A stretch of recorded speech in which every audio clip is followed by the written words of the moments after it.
সমাগত অসমীয়া বাপতিসাহোন ৰঙালী বিহু অসমীয়া হিয়াৰ নামতো বাপতিসাহোন ৰঙালী বিহুলৈ মাজত মাত্ৰ 2টা দিন বাকী। তাৰ আগমুহূৰ্তত দেখিবলৈ পোৱা গৈছে বিহালী ষ্টিফেন হকিং একাডেমীত প্ৰাক ৰঙালী বিহু উদযাপন। অসমীয়া সমাজত ব্যৱহাৰ হৈ অহা প্ৰায়বোৰ সামগ্ৰী বিলুপ্ত হ'বলৈ লৈছে। সেই সামগ্ৰীসমূহ দীঘলতি মাখিয়তী আৰু লাৰু পিঠাকে আদি কৰি প্ৰতিটো সামগ্ৰী বিপণীসমূহত মুকলি কৰিছে ছাত্ৰ-ছাত্ৰীসকলে। এই অনুষ্ঠানৰ জৰিয়তে উঠি অহা প্ৰজন্মক আমাৰ সংস্কৃতিৰ প্ৰতি অনুপ্ৰাণিত আৰু উৎসাহিত কৰিব।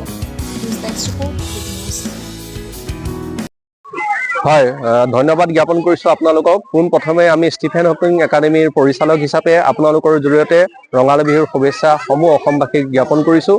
আমি সকলোৱে জানো যে ৰঙালী বিহুৰ সময়ত বিদ্যালয়সমূহ বন্ধ থাকে, কিন্তু ছাত্ৰ ছাত্ৰীৰ শৈক্ষিক উত্তৰণৰ ওপৰত লক্ষ্য ৰাখি আমি প্ৰাক ৰঙালী বিহু উদযাপন কৰিব বিচাৰিছোঁ। আৰু এই ৰঙালী বিহুৰ লগত আমি সংগতি ৰাখি কিছুমান আমি ষ্টল ইয়াত দেখুৱাইছোঁ, প্ৰদৰ্শনীমূলক ষ্টল। এই প্ৰদৰ্শনীমূলক ষ্টলসমূহত আমি ৰঙালী বিহুৰ লগত জড়িত প্ৰতিটো সামগ্ৰী মাখিয়তী দীঘলতিৰ পৰা আদি কৰি কেনেকৈ সন্ধিয়া জাক দিয়ে, কেনেকৈ লাও খা বেঙেনা খা বুলি গৰু বিহুৰ দিনাখন যিটো চাট বনায়, সেই গোটেই বস্তুখিনি আমি ইয়াত উপস্থাপন কৰিছোঁ।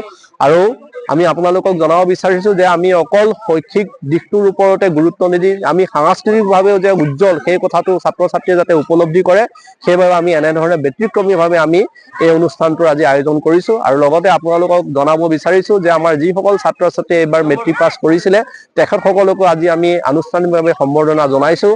আৰু লগতে জনাব বিচাৰিম যে আমাৰ HS first year science and arts টিমত আজিৰে পৰা আমাৰ নামভৰ্তি প্ৰক্ৰিয়া আৰম্ভ হৈছে। যিসকল ছাত্ৰ ছাত্ৰীয়ে ষ্টিফেন হকিং একাডেমীত অধ্যয়ন কৰিম বুলি ভাবিছে তেখেতসকলে যাতে সময়মতে আহি কাৰ্যালয়ৰ পৰা প্ৰপত্ৰবোৰ গ্ৰহণ কৰি তেওঁলোকৰ নামভৰ্তি প্ৰক্ৰিয়াবোৰ সমাপ্ত কৰে। ধন্যবাদ।